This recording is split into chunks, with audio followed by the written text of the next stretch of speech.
Hey, good morning. First snow of the year. Little snowflakes coming down the sky. And it's cold as hell as well.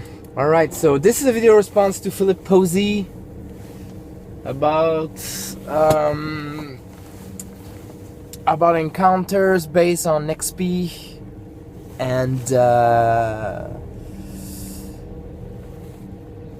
I would say expression or just vlogging, you know. So what happened? I'm gonna go. I feel like I want to shake the dust a little bit. So check this out. I went on Facebook and I see this conversation about the fact that it is childish and mindless and schoolboyish and juvenile and immature to do encounters based on XP. Now, the choice of words from Philip Posey to express his thoughts, his feelings, his appreciation of this gaming behaviors, choice and taste got me interested because I see some other Facebook brigadier going at him, and for good reasons, because the guy is coming on the brigade page with big words, like mindless and juvenile and immature and childish and all kinds of stuff. So I'm like, oh, that's interesting, because it's easy to see, and I did it in the past. It's just when you use words like that to express your appreciation of a gaming style or gaming choices or gaming tastes or behavior on a group like that, in a community like that, especially an obvious one. I mean, everybody does it. Lots and lots and lots of people, I mean the majority, use XP for encounters. And it's easy to understand because it's easy to use, it's follow the monster manual, save you sometimes, create encounters that you're not scared that you're gonna total party kill everybody. It's easy, so it's a no-brainer. It's no-brainer. So when you go on the Facebook page with this big vocabulary of childish, juvenile, immature and all that, of course you're looking for trouble. Of course. But I'm not saying that Philip Posey is looking for trouble. I'm just saying that he wants to shake everybody and he wants some people to react. He wants some reaction because he wants some interaction.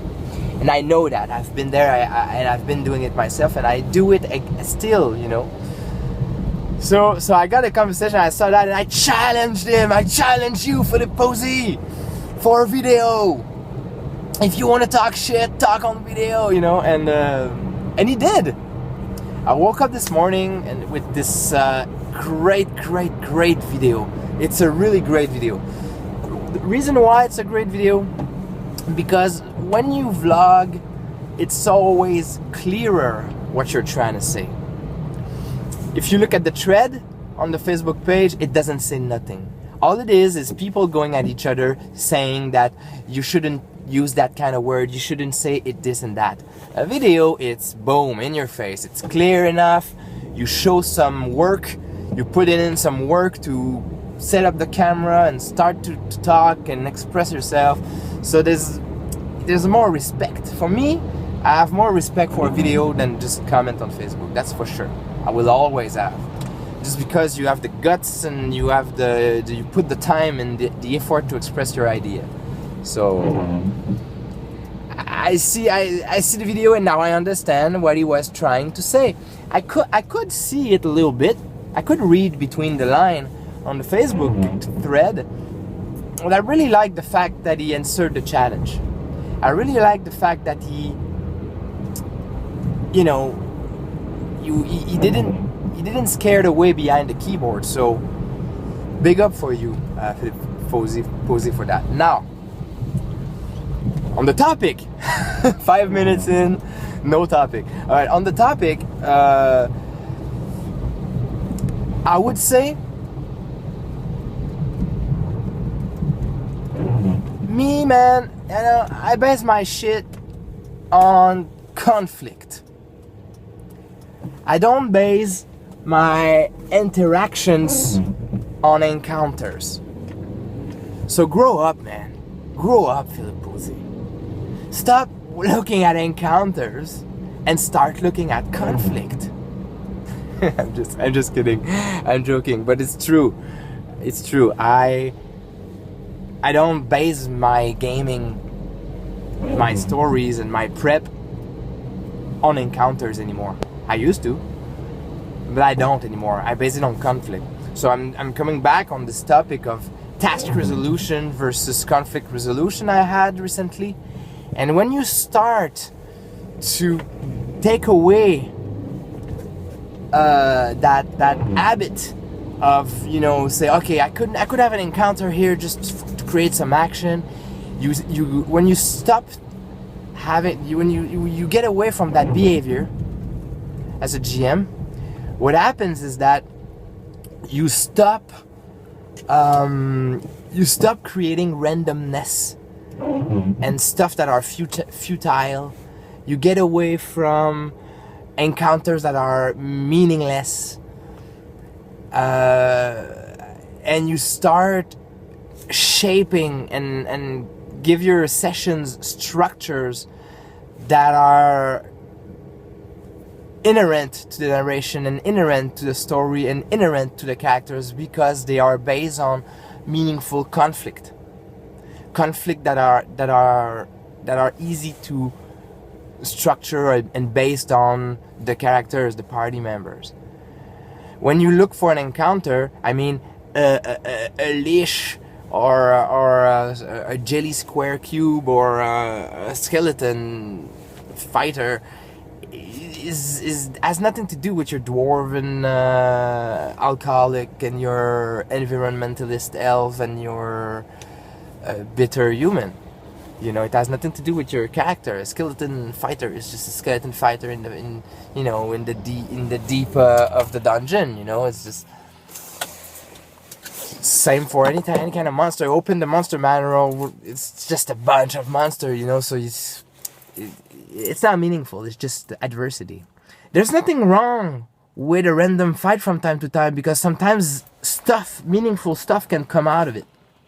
But otherwise, I would say I would change the approach, you know, like honestly, just because in what you're saying, Philippe Posey, you talk about the fact that you like when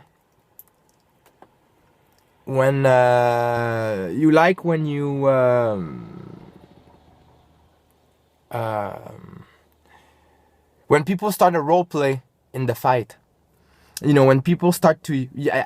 you did a video in the past on this where you talk about... when you talk about creativity in your player, you know, when you start using your environment and you start using stuff around to solve the problem or solve the issue at hand and stuff like that. And it's a great video, and I totally agree with you. If all the fights are meant to be won, because they're based on XP and mechanics, and it's impossible for the player to lose, or it's impossible for the player to go below 0 in their HP or whatever. Well, it's boring. There's nothing to do about it. You just have to go there and hit and kill and you know. So what you do is by creating. What you express is that creating encounter that are tougher, that are David versus Goliath, which is an amazing example, by the way. It's just what you do is basically you wanna create conflict. You know, that's what you're trying to say. That's what you're trying to do. But I think you're doing it the wrong way. I think it's not the wrong way. It does work for sure. I'm pretty sure, but it's just you demand more from the player. You can facilitate the result you're looking for by going from encounter to conflict and based your stuff on the conflict at hand. Let's say, for example, you want to create friendship between the dwarf and the elf. That's what you're trying to do with this fight.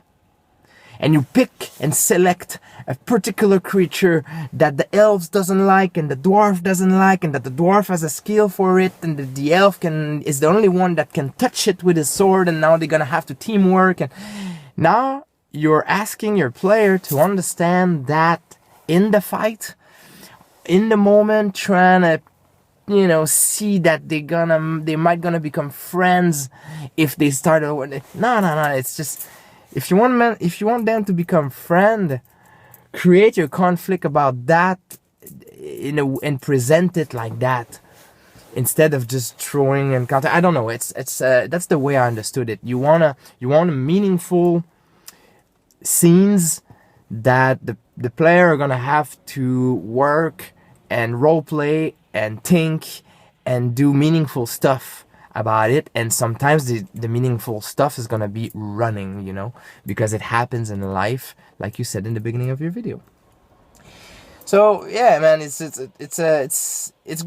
another topic that is implicit in this topic and in your video, and I need to be critique about it. So you're discussing taste here, man. You're discussing taste, and when you discuss taste,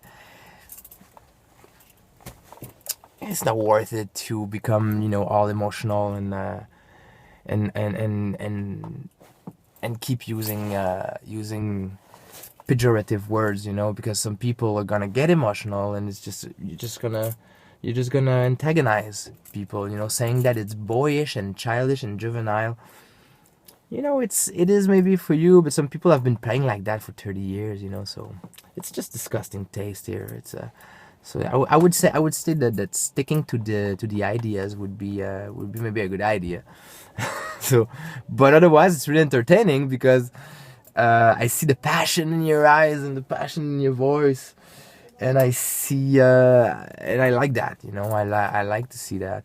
So I'm looking for part 2 now. I'm waiting for it to see what you're gonna come up with. But great stuff. Thanks for putting up the challenge. And feel free to let me know what you think in the comment section or whatever. And looking for more of those heated videos. Alright, thank you for watching. Talk to you soon.